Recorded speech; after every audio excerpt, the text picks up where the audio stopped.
My former best friend went insane after I gave her a much-needed brutal reality check. She tried to ruin my wedding and get me fired, so I exposed her in a way that ruined her whole life. Growing up, my best friend was way richer than I was, but I actually liked it that way. When Rachel got designer clothing for Christmas and flaunted it in my face, whilst my only gift was my mother's hand-me-downs, I was happy for her. I was also happy for her at our elementary school graduation. Her parents took her to Disneyland, where she sent me photos joking that I probably wish I was her. All my parents could afford for mine was frozen pizza. When she found out, she laughed at me and called me poor. And I laughed alongside her, because I knew that in the long run, how she treated me right now because I was poor would only benefit me. And I was right. I graduated high school with a full academic scholarship because I realized studying was my only way out. Rachel, on the other hand, dropped out in sophomore year because she thought she could coast through life on family money. We actually stopped talking right around this time. She said maturing has made her realize she's too good to be friends with peasants like me. And as sad as I was, I matched her energy. I still texted her once or twice a year, wishing her Merry Christmas or a Happy Birthday though. I knew she had no friends, and that a simple text probably meant a lot to her. But other than that, we didn't talk. All I knew was that she was fully reliant on her parents and was trying to make it as an influencer. Honestly, I thought I'd never see her again. Until one day when I was 28. I had just graduated med school, bought a small apartment, and recently gotten engaged. That's when I got the random urge to contact her. I think I just wanted her to see me and be proud of me. I thought she would be. But instead, I got the biggest slap to the face of my life. I showed up to the cafe with an invitation to a ball me and my fiancé were going to, and a cheap but very pretty necklace for her. I actually wanted to reconnect, but then I saw her, and I almost gasped. She was trying to hide how old she looked with a pound of makeup, and was wearing a designer outfit with the tag still on. To my surprise, she actually hugged me and smiled. I hugged her back, but kept my guard up. We exchanged pleasantries, but as soon as the waiter took our orders, her mask fell apart. She snapped her fingers at him like he was a dog. We began catching up, and I quickly found out she just got cut off by her friend group over a joke she made. She refused to say what the joke was, though. Either way, I saw this as my chance to invite her to the ball. Rachel, I said, Paul and I are going to the ball. Do you want to come? Oh, I'm a doctor going to a ball with a man who's probably cheating. She cut me off. I just stared at her and saw the resentment in her eyes. It had been 12 years. No way was she still like this. I tried to talk again, but when I did, she did the same thing. Except now she threw insults, calling me lab rat, and my fiancé, who she's never met, a lowlife. I was taken aback, and for the first time in my life, I fully saw just how pathetic and insane Rachel was. I gave up on the invitation and took out the necklace and gave it to her, but instead of thanking me or even trying it on, she took it too far. Wow, this looks like something your hobo parents found in my dad's dumpster and gave to you as a present. My jaw dropped. My body filled with so much rage, I felt my face turning red. I looked at her dead in the eye, my hands twitching with anger. In response, she looked up, except instead of making eye contact, her head started darting around and avoiding me, almost as if she was terrified of what I was about to do. It took every part of me not to stand up and use my 3 years of kickboxing on her. Instead, I did something even better. I simply kept staring at her and began taunting her deepest insecurities. Hey Rachel, I said, my voice low. How old were you when your dad kicked you out? She went red. Remember how it felt when you realized you were nothing without him? She started to tear up. I know you, Rachel. You wake up every morning in tears, wishing your dad would keep giving you money, wishing every man you dated didn't leave, wishing you didn't look so old, wishing you aren't going to die alone in a crappy condo you rent in a part of town you're too scared to walk outside in. She was fully crying by this point, her mascara streaming, but I didn't care. I even took out the ball invite and slid it across the table, telling her this was her final chance. With that, I walked out. Later that same night, I told Mark about the disaster coffee meeting. He listened sympathetically, but warned me about letting toxic people back into my life. Some relationships aren't worth salvaging, he said. I nodded, thinking that was the end of it. Rachel probably wouldn't contact me again after what I'd said. 2 days later, my phone pinged with a message from Rachel. It was a lengthy apology for her behavior at the cafe. She claimed she'd been going through a tough time and had taken it out on me unfairly. The message ended with her accepting my invitation to the charity ball. I showed Mark the message, still unsure. What do you think? I asked. He frowned at my phone. People don't change overnight, but it's your call. After thinking about it, I decided to give Rachel one last chance. I responded that we could start fresh, but I needed her to respect boundaries. No more insulting comments about my life or my family. She agreed immediately. The night of the charity ball arrived. I was nervous about seeing Rachel again,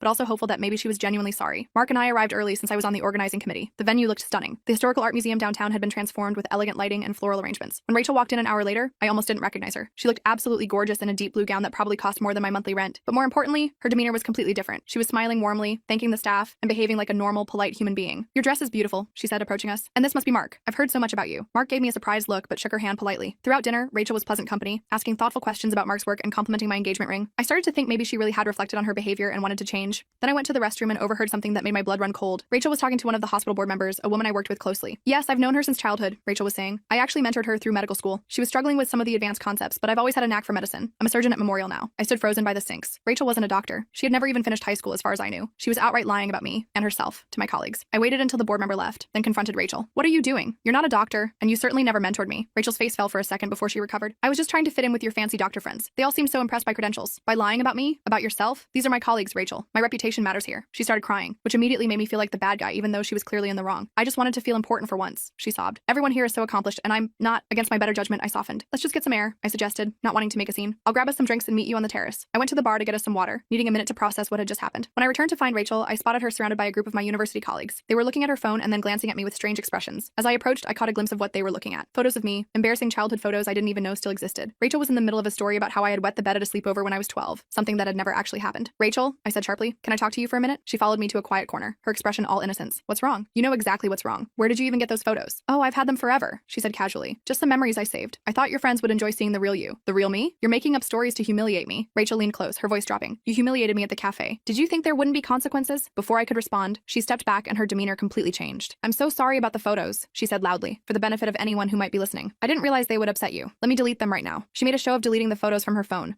but something told me she had copies. My instincts were screaming that I'd made a terrible mistake inviting her here. The rest of the evening I tried to keep Rachel in my sight, but she kept drifting away to talk to different colleagues. I caught snippets of conversations, nothing overtly damaging, but subtle implications that we had been much closer friends than we were, with her always in the mentor position. I was getting a headache from the stress when disaster struck. Rachel and I were standing near the silent auction tables when she accidentally bumped into me, spilling her full glass of red wine down the front of my cream-colored dress. Oh my god, I'm so clumsy, she exclaimed, making a big show of trying to help while actually just spreading the stain further. The dress was ruined. It was specially made for the event, and I had been planning to speak later about the Children's Wing fundraising campaign. Now I looked like I'd been in an accident. Several of the hospital donors were watching with concern. I tried to laugh it off, but I could feel tears of frustration building. I need to go clean up, I mumbled, heading for the restroom. Mark followed me, his face tight with anger. That wasn't an accident, he said once we were alone. I was watching her. She timed it perfectly when that group of donors was looking. I nodded, dabbing at the hopeless stain. I know. We should leave, Mark suggested. You can email your speech to Dr. Patterson to read. I hated the idea of missing the networking opportunity with the chief of surgery, but my dress was beyond saving, and I couldn't shake the feeling that Rachel had more accidents planned if I stayed. As we left the event early, I glanced back to see Rachel watching us with a small smile. That's when I realized this was just the beginning. I had no idea what I had started by reconnecting with her, but I had a sinking feeling I was going to find out. The next morning, I woke up to multiple text messages from colleagues asking if I was okay. At first, I figured they were concerned about the wine incident, but when I read the messages, my stomach dropped. Apparently, Rachel had told several people that I had to leave the event because I'd had one too many drinks and couldn't handle my alcohol. I immediately called Dr. Patterson to explain what really happened, but I could tell from his tone that he wasn't entirely convinced. These things happen, he said diplomatically. Just make sure you're prepared for the board meeting next week. The implication was clear. My professional reputation had taken a hit. When I told Mark about it, he was furious. This is ridiculous, he said, pacing our kitchen. She's deliberately trying to sabotage you. I know, I replied, feeling sick to my stomach. But how do I prove it? It's her word against mine, and she's apparently very convincing. I tried calling Rachel to confront her, but she didn't answer. Instead, she texted back claiming she hadn't said anything about me drinking. She'd just mentioned I wasn't feeling well. According to her, my colleagues must have made assumptions or were lying to create drama. You should block her number, Mark suggested. Cut all contact. I nodded, but something held me back from blocking her immediately. If she was going to continue spreading lies about me, I wanted to know what she was saying. Instead, I decided to start documenting everything. I created a folder on my phone where I saved screenshots of all our text conversations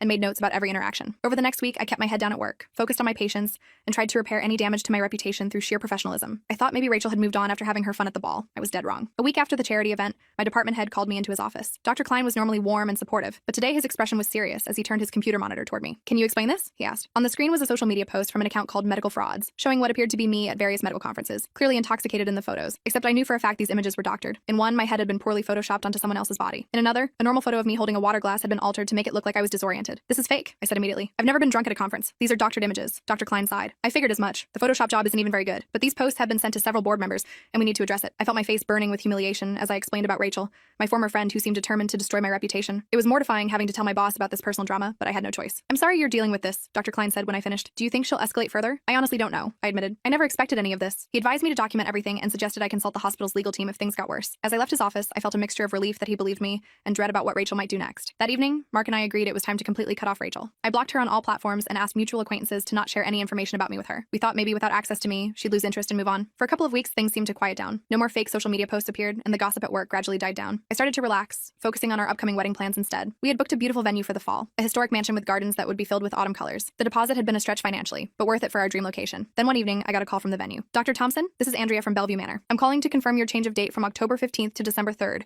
and to let you know we've processed the cancellation of your catering deposit as requested. I felt like the floor had dropped out from under me. I didn't request any changes, I said, my voice shaking. Our wedding is still set for October 15th. There was an awkward pause. Well, I have the change request form here, signed by you 3 days ago. Your fiancé's mother came in to make the arrangements. My fiancé's mother lives in Colorado, I said flatly. She hasn't been to town in months. After a confusing back and forth, the truth emerged. Someone claiming to be me had made an appointment with the venue, somehow convinced them she was me, despite looking nothing like me, and made significant changes to our wedding arrangements. The venue had even refunded our catering deposit to a different credit card, meaning we'd lost thousands of dollars. I need to see the security footage, I insisted, and we need to restore all original arrangements immediately. The manager was apologetic but firm that they needed proper identification to make any changes. Mark and I drove there right away, IDs in hand, feeling sick with worry that our date might already be booked by someone else. Fortunately, our original date was still available. The manager was horrified when he realized what had happened and worked with us to restore everything, though we had to pay rush fees to reinstate our original catering order. When he showed us the security footage, my suspicions were confirmed. It was Rachel, with dyed hair and glasses, but unmistakably her. We're filing a police report, Mark said decisively as we left. This has gone beyond harassment to actual fraud. The police took our report but weren't particularly encouraging. Without Rachel admitting she had impersonated me, they said it would be difficult to prove it wasn't just a misunderstanding. They advised us to take civil action instead. 3 weeks before our wedding, the situation escalated dramatically. My bridesmaids started acting strangely, canceling dress fittings, making excuses about the bachelorette party. Finally, my maid of honor Jamie called me directly. I need to ask you something, she said, her voice uncharacteristically completely serious. Are you and Mark having problems? Because if you need to talk, I'm here for you. Confused, I asked what she meant. That's when she forwarded me an email she'd received from an anonymous account. It contained screenshots of text messages supposedly between Mark and another woman, along with a note saying, "Thought the bride should know." The texts were completely fabricated. They showed Mark telling this woman how unhappy he was with me and planning to meet her at a hotel. The messages didn't even sound like him, and the phone number shown wasn't his. But they were convincing enough to make my bridesmaids concerned. I spent hours on the phone,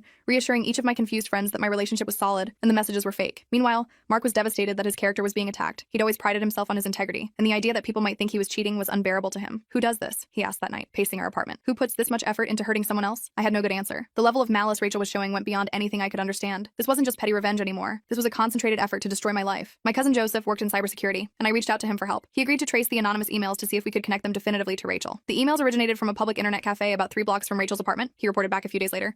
Can't prove she sent them specifically, but it's a pretty big coincidence. We took this information to the police, but again, they said it wasn't enough evidence to pursue criminal charges. They suggested getting a restraining order instead, which required less burden of proof. While we were figuring out our legal options, Rachel escalated yet again. Someone called the hospital anonymously, claiming they had seen me stealing medication from the pharmacy for personal use. This triggered an automatic investigation that temporarily limited my access to certain areas of the hospital, including medication storage. I was beyond humiliated having to explain to hospital security that I was being targeted by a vindictive former friend. They reviewed the security footage from the times in question and quickly confirmed I had done nothing wrong, but the experience was incredibly stressful. For a few days, I had to have another doctor co-sign all my medication orders, which meant explaining the situation to colleagues I barely knew. The hospital investigation cleared me within a week, thanks to their excellent security systems that showed I had never accessed the pharmacy inappropriately. But the damage to my reputation lingered. I could feel colleagues watching me, wondering if there was truth to the accusations. Some patients requested different doctors. It was subtle, but devastating. Meanwhile, Rachel found a new angle of attack. Mark's mother, Linda, had never been my biggest fan. She'd always hoped her son would marry the daughter of their family friends, and while she was polite to me, there was always a certain coolness. Rachel somehow discovered this vulnerability. One day, Mark got a concerned call from his mother. "Is everything okay with you and Sarah?" she asked. "I've been hearing some concerning things." It turned out Rachel had joined Linda's yoga class under a fake name and spent weeks befriending her. Once she gained Linda's trust,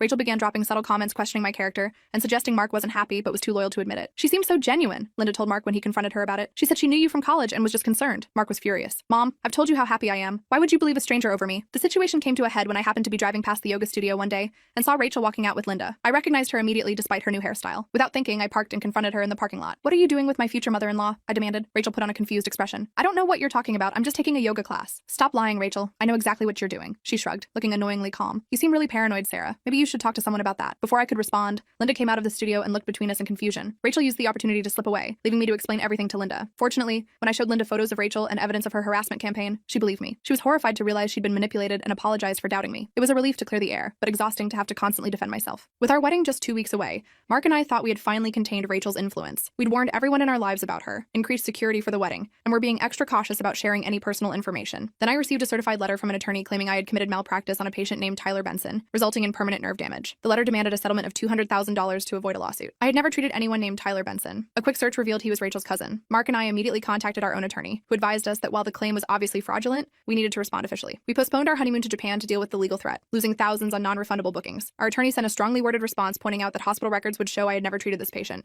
and threatening counteraction for filing a frivolous claim. The opposing attorney dropped the case quickly, suggesting they hadn't actually verified the claim before sending the letter. But the stress was taking a serious toll. I had trouble sleeping, jumping at every notification on my phone. Mark installed additional security cameras at our apartment after we found our car keyed in the parking garage. We both lost weight from the constant anxiety. Just when I thought things couldn't get worse, I discovered that someone had created an entire website dedicated to exposing me as a dangerous doctor. The site featured fabricated patient testimonials claiming I had botched simple procedures, acted unprofessionally, or prescribed incorrect medications. Some of the stories were so detailed they seemed believable, especially since they mixed in actual details about my medical specialty. The site ranked highly in search results for my name. New patient appointments dropped by 30% in just 2 weeks as people researching me found this horror show instead of my legitimate hospital profile. "We need to hire someone to fix this," Mark insisted after I broke down crying when a patient canceled their appointment, explicitly referencing something they'd read online. We found a reputation management service that specialized in helping professionals deal with online defamation. They weren't cheap. Several $1,000s up front plus ongoing monthly fees. But I was desperate. My career was everything to me. I'd worked too hard to let Rachel destroy it with lies. Unfortunately, the reputation management company's efforts initially made things worse. Their attempts to promote positive content about me and flag the fake site for removal drew more attention to the allegations. Local community Facebook groups began discussing whether I was actually a dangerous doctor, with people chiming in to say they'd heard things, even though they'd never been my patients. I had to swallow my pride and ask colleagues to write positive testimonials about working with me,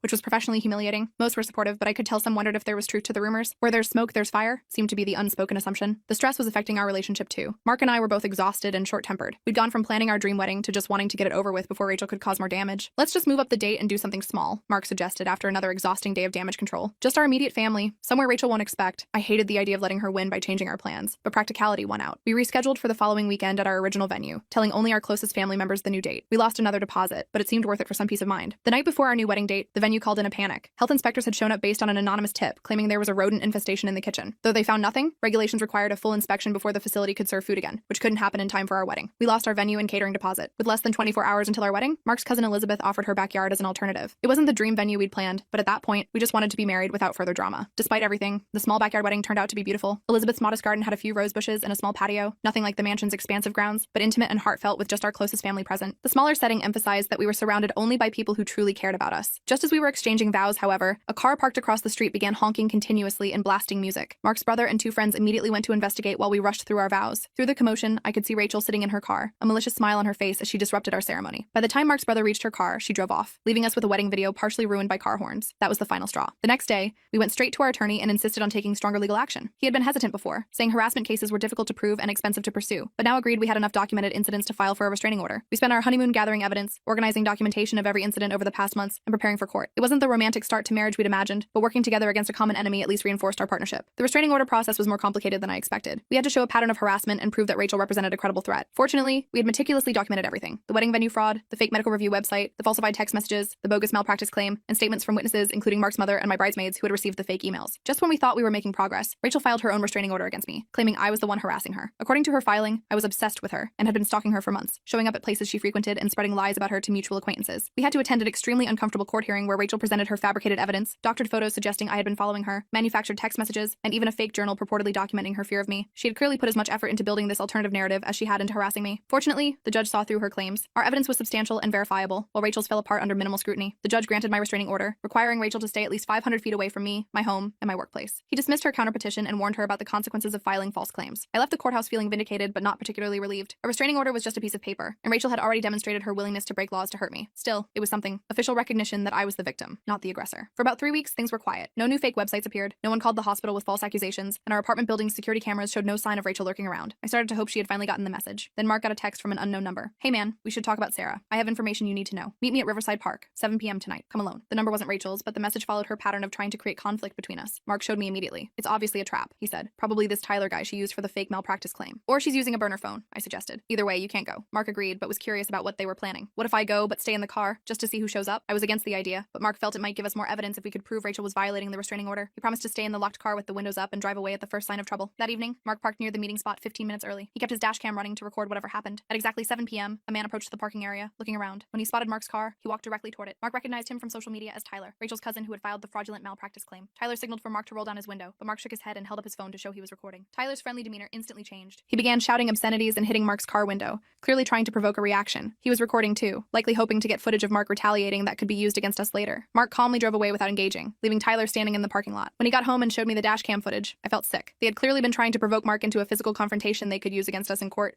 or to damage his reputation. We added this incident to our growing file of evidence and notified our attorney. He suggested we investigate Tyler more thoroughly, since he seemed to be acting as Rachel's proxy now that she was legally barred from contacting us directly. Joseph discovered that Tyler had a criminal record in another state for similar harassing behavior, including a conviction for criminal mischief related to an ex-girlfriend's property. This pattern suggested Rachel had found the perfect accomplice, someone who shared her vindictive tendencies and lack of boundaries. We brought this information to court, filing a motion to expand the restraining order to include Tyler as Rachel's agent. Rachel showed up to contest it, playing the victim and claiming she was being persecuted by my vendetta against her. The judge wasn't impressed with her performance but warned both parties to maintain strict distance, telling Rachel explicitly that sending others to contact me or Mark would be considered a violation of the order. For the next 2 months, things were relatively quiet. Rachel appeared to be respecting the expanded restraining order, and we started to relax our vigilance slightly. Mark and I finally took a weekend trip to a nearby lakeside cabin. Not the Japanese honeymoon we'd planned, but at least a brief escape from the stress. While we were away, my mom called in tears. Someone had thrown rocks through their front windows in the middle of the night, with notes attached saying, "Your daughter ruins lives." I drove to my parents' home immediately, devastated that Rachel had turned her attention to them. Dad tried to play it off as random vandalism, but Mom was clearly shaken. At 65, they shouldn't have to deal with this kind of stress and fear. We filed another police report and installed security cameras at their house. The local officers were more concerned than the city police had been, promising to increase patrols in the area. Still, I worried constantly about my parents now being in Rachel's crosshairs. While I was helping my parents, Rachel made her most audacious move yet. Somehow she accessed my work email account and sent inappropriate messages to several patients, including offering controlled substances without proper protocols and making unprofessional comments about their conditions. I returned from my parents' house to find myself temporarily suspended pending an IT investigation. The hospital took patient complaints extremely seriously, and the emails appeared to have genuinely come from my account. Fortunately, the IT department moved quickly. They determined the emails were sent from an IP address not associated with any hospital computer or my home network. My account had been accessed through a password reset by someone who had answers to my security questions, information Rachel would have known from our childhood. The hospital reinstated me after 3 days, with an official statement to affected patients explaining the account breach. They also implemented stronger security protocols, including 2-factor authentication for all staff emails. My department head was supportive, but I could tell the incident had raised questions about my judgment in the minds of some administrators. Worse, Rachel had apparently been planning for this outcome. Before the IT department could prove the emails were fraudulent, she had taken screenshots and sent them to the state medical board with an anonymous complaint about my professional conduct. misconduct. The board was obligated to investigate any complaint involving patient communication, regardless of how it originated. I had to hire a specialized attorney to defend my medical license, at significant expense. The process was lengthy and humiliating, requiring me to provide statements, character references, and evidence of the ongoing harassment campaign as context for the forged emails. The strain was affecting every aspect of my life. I developed insomnia and lost 15 pounds in a month from stress. My relationship with Mark was strained as we both struggled to cope with the constant anxiety. After a particularly bad night when I had a panic attack thinking I heard someone outside our apartment, Mark suggested we consider moving to another city. We could start fresh somewhere Rachel doesn't know, he suggested gently. New jobs, new home, new beginning. Part of me was tempted. The idea of escaping the constant vigilance was appealing, but another part of me was furious at the thought of being driven from the life I'd worked so hard to build. I'm not letting her win, I said firmly. This is my career, my home, my life. I'm not running away. Instead, we developed a comprehensive plan to gather conclusive evidence of Rachel's harassment. Joseph suggested creating a digital trap, a password-protected cloud storage that appeared to contain my personal journals and sensitive information, but was actually monitored to track anyone who accessed it. The journals detailed fabricated insecurities and fears that would appeal to Rachel's desire to hurt me. We made the security intentionally weak, using passwords related to information Rachel would know from our childhood. Then we had a mutual acquaintance casually mention in a public place that I'd been writing everything down in a digital journal as a way to cope with stress. The bait worked better than we expected. Within 2 days, someone accessed the fake journal using an IP address that traced back to Rachel's apartment building. Not content with just reading the entries, Rachel downloaded them and began posting excerpts on social media with cruel commentary about my pathetic life and insecurities. Joseph had built in digital watermarks and tracking pixels that conclusively tied the unauthorized access to Rachel's devices. We finally had irrefutable evidence of her computer crimes, including her digital fingerprints from the unauthorized access. Armed with this new evidence, we went back to the police. This time, we weren't just reporting harassment, we had proof of computer fraud, identity theft, and violation of the restraining order. The detective assigned to our case took it much more seriously than previous officers had. This crosses jurisdictional boundaries, he explained after reviewing our evidence. The computer crimes aspect makes prosecution more complicated, but also more likely to stick. We'll need to coordinate with Cybercrimes Division. For the first time in months, I felt a glimmer of hope that Rachel might face real consequences for her actions. The detective was candid about the challenges. Building a criminal case would take time, and the burden of proof was high, but he seemed confident that we had enough evidence to move forward. While the police investigation proceeded, our attorney suggested we should also pursue a civil case. We filed a comprehensive lawsuit against Rachel for defamation, harassment, intentional infliction of emotional distress, and financial damages resulting from her actions. Our attorney sent Rachel an official notice of the lawsuit with copies of all our evidence attached. We expected this show of force to intimidate her, but Rachel responded by creating a GoFundMe campaign, claiming she was being legally bullied by privileged doctors who were trying to silence her for speaking truth to power. Her campaign painted me as a vindictive, powerful physician, using my resources to crush a vulnerable woman who had dared to expose me. The narrative was so twisted it was almost impressive in its complete inversion of reality. Even more disturbing, people believed it. Rachel raised nearly $15,000 from strangers sympathetic to her fabricated victimhood. The lawsuit discovery process revealed that Rachel's revenge was not a spontaneous reaction to our cafe meeting. She had been planning it for years, keeping a detailed journal of ways to destroy me that dated back to when I first got into medical school. Pages of meticulous notes outlined how she would systematically attack every aspect of my life, my career, my relationship, my family, my reputation. This evidence strengthened our case significantly. Rachel's attorney, paid for with her GoFundMe money, advised her to settle the lawsuit, but Rachel angrily refused, insisting she was the real victim and would prove it in court. As the court date approached, Rachel became increasingly desperate. Tyler contacted Mark again, claiming he wanted to meet secretly to explain Rachel's side. When Mark arrived at the meeting spot, this time accompanied by our attorney who waited nearby, Tyler tried to provoke him into a physical altercation while recording on his phone. Mark calmly walked away, realizing it was another trap designed to damage our credibility before court. We added this attempted provocation to our growing mountain of evidence. 2 weeks before the court date, Rachel made her boldest move yet. She appeared at my parents' house claiming she wanted to apologize personally for any misunderstanding. My father, not recognizing her from the few photos he'd seen, let her in before my mother realized who she was. Rachel used the brief access to take photos inside my parents' modest home. She later posted these online with captions mocking their shabby furniture and pathetic lifestyle, comparing it to her parents' luxury home. This violation of the restraining order was the final piece we needed. Police issued an arrest warrant for Rachel, who had now committed a criminal offense by entering my parents' home against court orders. Rachel evaded arrest for 3 days, during which she sent a frantic email blast to my employer and colleagues claiming I had fabricated everything as part of an elaborate plot to ruin her. But her disappearance only made her look guilty. When she was finally arrested at a bus station apparently trying to leave town,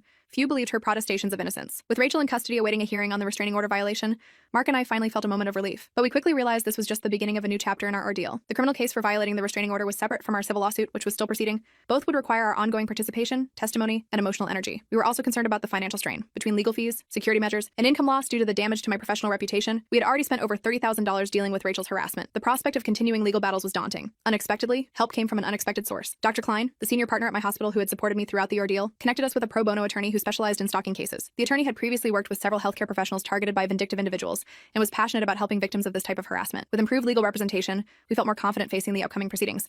But Rachel had one more card to play. After being released on bail with strict conditions, including ankle monitoring, she convinced her parents to hire an aggressive attorney who claimed she had undiagnosed mental health issues that explained her behavior. This new defense strategy complicated what had seemed like a straightforward case. Rachel's attorney argued that she needed treatment, not punishment, and that her actions were the result of untreated conditions rather than malicious intent. The mental health evaluation ordered by the court concluded that while Rachel did have significant narcissistic personality traits, She was fully aware of her actions and their consequences. She did not qualify for an insanity defense or diminished capacity. However, her lawyer skillfully used the diagnosis to generate public sympathy, portraying Rachel as a troubled woman who needed help rather than a calculating tormentor. We countered by having my therapist testify about the severe anxiety and depression I had developed due to Rachel's harassment. The psychological damage was real and ongoing, regardless of Rachel's mental state when inflicting it. As the trial date approached, Rachel's attorney offered a settlement that included a gag order preventing me from discussing the case publicly. The terms would require Rachel to pay a modest sum for damages, undergo therapy, and maintain the restraining order, but I would be legally barred from sharing my experience with others. Mark thought we should take it. We could finally move on, he argued. No more court dates, no more reliving the trauma. But accepting would mean Rachel's actions remained hidden from others she might target in the future. It would mean burying the truth in exchange for a quiet resolution. After careful consideration, we rejected the offer despite our attorney's caution about the unpredictability of trials. The stage was set for a final confrontation in court, where the full extent of Rachel's campaign would be exposed, and I would finally have the chance to seek justice for the havoc she had wreaked on our lives. Whatever the outcome, I was ready to face her one last time and put this nightmare behind us. The rich friend's revenge. Ending. The trial began on a rainy Monday morning. I felt sick to my stomach as I walked into the courtroom. Rachel sat at the defense table looking perfectly put together in a modest blue dress, her hair pulled back in a simple ponytail. She looked nothing like the glamorous, vengeful woman who'd been terrorizing us. Instead, she looked like someone's innocent daughter who'd been wrongfully accused. I knew immediately this was a calculated image for the judge and any potential jury members. When Rachel spotted me, she gave me this sad, wounded look like I was the one who had hurt her. My blood boiled, but Mark squeezed my hand, reminding me to stay calm. Our attorney started by methodically laying out Rachel's campaign against us. She presented the evidence chronologically, starting with the charity ball incident and working through each escalating attack. The judge's expression grew increasingly disturbed as the pattern became clear. Rachel's attorney portrayed her as a misunderstood childhood friend who just wanted reconciliation. My client simply reached out to reconnect with an old friend, he argued. Dr. Thompson's hostile response triggered my client's admittedly inappropriate but understandable emotional reaction. I almost laughed out loud at this ridiculous spin. Thankfully, our attorney was prepared. She presented Rachel's journal entries planning my destruction, complete with timestamps showing they predated our coffee shop meeting by years. By the third day of trial, even Rachel's parents looked shocked by the extent of their daughter's behavior. They sat in the back row, their expressions growing more horrified with each new piece of evidence. I almost felt sorry for them, realizing they probably hadn't known the full scope of what their daughter had done. The turning point came during Rachel's cross-examination. She maintained her wounded victim act remarkably well for the first hour, speaking softly about how she'd always admired me and just wanted to be part of my life again. But our attorney slowly chipped away at her story, highlighting contradictions and presenting evidence that directly countered her claims. When cornered about the wedding venue sabotage, Rachel finally cracked. "You deserved everything I did to you," she screamed, her face contorted with rage. "You've always looked down on me, always thought you were better than me just because you got some scholarship." The courtroom went silent. Rachel seemed to realize her mistake immediately and tried to backpedal, but it was too late. Her outburst confirmed her malicious intent, destroying her attorney's carefully constructed narrative of mental health issues and misunderstandings. The judge not only ruled in our favor but issued a permanent restraining order and ordered Rachel to pay significant damages, $175,000 for defamation, emotional distress, and financial losses we'd suffered. He also recommended the prosecutor pursue criminal charges for identity theft, computer fraud, and violation of the temporary restraining order. As we left the courthouse, I felt overwhelming relief. The judge's decision brought immediate validation, official recognition that I wasn't crazy or paranoid. Rachel really had been methodically trying to destroy my life. I expected to feel elated, but mostly I just felt exhausted. The constant vigilance and anxiety of the past year had drained me completely. That night, Mark and I ordered takeout and fell asleep on the couch before 9 p.m., too tired to even properly celebrate our victory. The aftermath brought new challenges we hadn't anticipated. Rachel's parents refused to help pay the damages, telling her lawyer they were done enabling her. After years of bailing Rachel out of her messes, they'd finally reached their limit. This meant Rachel faced both financial consequences and the loss of her safety net. I felt vindicated by the ruling, but still struggled with anxiety and trust issues. Jumping at unexpected noises, checking the locks 3 times before bed, scanning every room for threats when I entered. These had become automatic behaviors I couldn't shake. Mark noticed and suggested using part of the settlement money for therapy. "Not just for you," he said, "for both of us. This affected me too, and I think couples therapy would help us process everything together." He was right. We found a therapist who specialized in trauma and recovery. The sessions were sometimes painful but helped us begin healing together, strengthening our relationship through the shared trauma. 2 months after the trial, I received good news professionally. The hospital fully cleared my record and offered me a position on a prestigious research team studying innovative treatments for pediatric autoimmune disorders. It was exactly the kind of work I'd always wanted to do. The position required frequent travel to medical conferences, which triggered my new security concerns. The idea of being away from home, staying in hotels where anyone could find me, sent my anxiety spiraling. Mark helped me develop safety protocols that made me feel secure, checking in at specific times, using hotels with good security, always keeping my location shared with him. It wasn't perfect, but it allowed me to accept the position. My parents decided to move closer to us. The rock-throwing incident had shaken them more than they initially admitted, and they wanted peace of mind. The house they wanted was slightly beyond their budget, so we used some of the settlement money to help with the down payment. It felt right to turn Rachel's attack into something positive for our family. As we settled into our new normal, I received an unexpected letter from Rachel's younger sister, Emily. I'd only met her a few times as a kid, but she wrote to apologize for her sister's actions. "I've watched Rachel's jealousy of you consume her for years," she wrote. "She kept newspaper clippings when you got your scholarship, and later your medical school acceptance. She was intensely fixated on your accomplishments." The letter was kind, but also contained a warning that Rachel had been telling people in jail she would get revenge once the restraining order expired. We documented this threat and worked with our attorney to extend the restraining order for an additional 3 years. With legal protections in place, I focused on rebuilding my reputation at work. Some colleagues still treated me cautiously, afraid of being drawn into drama. I couldn't really blame them. Rachel had created such chaos that people naturally wanted to keep their distance. I volunteered for community health initiatives to demonstrate my commitment to the hospital's mission beyond personal issues. I organized a free clinic for underserved neighborhoods and joined the hospital's mentorship program for medical students. Gradually, the wariness faded as colleagues saw my dedication. During one volunteer clinic, I treated a patient who mentioned working at Nordstrom's management. As we chatted, I realized she had been Rachel's former boss. She casually mentioned firing someone with serious boundary issues, who had targeted another employee over a perceived slight. "She just couldn't let it go," the woman said, not knowing my connection to Rachel. Kept escalating until we had no choice but to terminate her. Discussing this felt like participating in the same toxic behavior I'd condemned. I politely changed the subject and focused on the patient's medical needs. I didn't need more Rachel stories. I had enough of my own. Mark and I finally took our delayed honeymoon to coastal Maine. Not the Japan trip we'd originally planned, but a peaceful week in a seaside cottage. We completely disconnected from social media and work, trying to just be a normal couple enjoying their honeymoon. 3 days in, I found myself constantly checking windows and feeling watched whenever we walked on the beach. Mark noticed and gently suggested we see a trauma therapist specifically for my hypervigilance when we returned home. The specialized therapy helped immensely with my anxiety. My therapist explained that my brain had been rewired by trauma to constantly expect threats. Through EMDR therapy and cognitive techniques, I slowly began to feel safe again. I still struggled with allowing new people into our lives. Every new acquaintance raised questions in my mind. What if they're connected to Rachel? What if they're just pretending to be friendly? Mark and I started small by hosting dinner parties with trusted friends, gradually expanding our social circle with their vetted connections. A year after the trial, I was offered a speaking opportunity at a medical conference on workplace harassment. The organizers had heard about my experience and thought my perspective would be valuable. Accepting meant my story would become more public, potentially exposing me to more attention. After careful consideration, I decided to share my experience anonymously through a colleague. She presented my case study without using my name, helping others without re-exposing myself to potential backlash. We learned through mutual connections that Rachel had moved to another state after serving a short jail sentence for violating the restraining order. She'd apparently started over with a new job and new social circle. Part of me hoped she had genuinely changed and wasn't just regrouping to target someone else. Another part remained skeptical. Joseph helped us create secure social media profiles and monitored for any concerning online activity. We maintained our vigilance, but less frantically than before. Life was gradually returning to normal. For my 30th birthday, Mark surprised me with news that we were expecting our first child. I was overwhelmed with joy, a happiness I hadn't thought possible during the darkest days of Rachel's harassment. But this joy came with new fears about protecting our growing family. We channeled these concerns productively by creating extensive security systems and legal protections for our child. We established a trust to keep our home address private, installed comprehensive security systems, and made sure our child's information would be protected at future schools and daycares. 2 years after the ordeal began, we received unexpected news through our attorney. Rachel had completed court-ordered therapy and sent a notarized letter acknowledging her actions without asking for forgiveness. Her therapist reported significant progress in addressing her underlying issues, and she had maintained steady employment and housing without incident for over a year. The letter wasn't exactly an apology. She still framed much of it around her feelings rather than the harm she caused, but it showed at least some growth in her understanding of boundaries and consequences. Accepting this potential growth meant facing my own lingering bitterness. Part of me wanted Rachel to suffer forever for what she'd done to us. Reading about her progress stirred up complicated emotions, relief that she might not target anyone else, resentment that she got to move on after causing so much damage. I chose neither to respond nor to resist her redemption. If she was genuinely changing, that was ultimately good for everyone, but I didn't owe her forgiveness or acknowledgement. Instead, I focused on the beautiful life I'd built despite her attempts to destroy it. By our third wedding anniversary, life had found a new rhythm. I was thriving in my research position and had published 2 well-received papers. Mark's engineering firm had promoted him to project lead. Our daughter Lily was a happy, active toddler who filled our home with laughter. My parents had settled into their new home nearby and were doting grandparents. The hypervigilance faded gradually. I still had moments of panic when something triggered memories of that time, but they became less frequent and less intense. Mark and I developed a shorthand for when either of us was struggling, simple code words that communicated, "I need support," without having to explain. We kept the restraining order active through regular renewals, but stopped actively monitoring Rachel's movements. The energy we once spent on protection was redirected to building the life we wanted. Sometimes at night, watching Mark read to Lily, or looking around our home filled with friends for dinner parties, I marveled at how close we came to losing everything. Rachel had targeted every part of my life with surgical precision: my career, my relationship, my family, my sense of safety, but she failed. Despite her meticulous planning and relentless attacks, we survived. Not just survived, but thrived. The ultimate victory wasn't in Rachel's punishment, but in our happiness, the very thing she had tried so desperately to destroy. I still don't understand what drives someone to dedicate years to destroying another person's life. The level of hatred and fixation Rachel showed goes beyond normal human emotion, but I've stopped trying to make sense of it. Some mysteries don't have satisfying answers, and continuing to search for them only keeps you trapped in the past. Instead, I focus on gratitude for what I have: a loving husband who stood beside me through the worst experience of my life, a beautiful daughter who represents all our hopes for the future, parents who support us unconditionally, a career that fulfills me, and the knowledge that I'm stronger than I ever knew. Rachel remains trapped in her past until she truly changes. I've moved forward, and that's the best revenge of all.